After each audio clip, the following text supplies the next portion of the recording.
দেশের বেশিরভাগ মানুষ বর্তমান সরকারের উপর আস্থা হারিয়েছে বলে অভিযোগ করেছেন জাতীয় পার্টির চেয়ারম্যান জিএম কাদের। তিনি বলেন, জাতীয় পার্টি নব্য ফ্যাসিবাদের শিকার হচ্ছে, আমাদের নির্বাচন থেকে বাদ দিতে চাচ্ছে।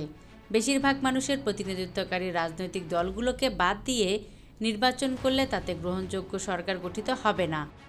আজ বৃহস্পতিবার বনানী কার্যালয়ে মুন্সিগঞ্জ জেলা জাতীয় পার্টির নেতাকর্মীর সঙ্গে মতবিনিময় সভায় এসব কথা বলেন জিএম কাদের। জাতীয় পার্টির চেয়ারম্যান বলেন, আমাদের নামে মিথ্যা মামলা দেওয়া হয়েছে। আমাদের নেতাকর্মীরা রাস্তায় নামলে মিথ্যা মামলা দিচ্ছে। আমাদের নেতাদের গ্রেফতার করা হলে তাদের জামিন দেওয়া হচ্ছে না। অন্তর্বর্তী সরকারের উদ্দেশ্যে জিএম কাদের বলেন, রাজনৈতিকভাবে দেশের অবস্থা অস্থির ও অনিশ্চিত। যারা দেশ চালাচ্ছে তারাও জানে না এক মাস পর কী হবে। গত বছর 5ই আগস্টের আগে সারা দেশে আওয়ামী লীগ ছাড়া কিছুই ছিল না, কিন্তু একদিনের ব্যবধানে কোথাও আওয়ামী লীগ নেই। যারা দীর্ঘদিন নির্যাতনের শিকার হয়েছে, সাধারণ মানুষ তাদের পাশে দাঁড়িয়েছে। যারা নির্যাতিত হয়ে পালিয়ে বেরিয়েছে, দেশের মানুষ কিন্তু নির্যাতিত মানুষের পক্ষে দাঁড়িয়েছে। জনগণের কথা বলতে গিয়ে নির্যাতিত হলে সাধারণ মানুষ নির্যাতিতদের পক্ষে থাকে।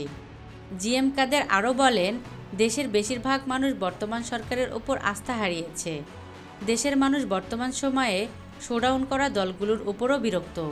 তারা সরকারি দলের মতো আচরণ করছে। এই স্রোতের বিপক্ষে শুধু মাঠে আছে জাতীয় পার্টি।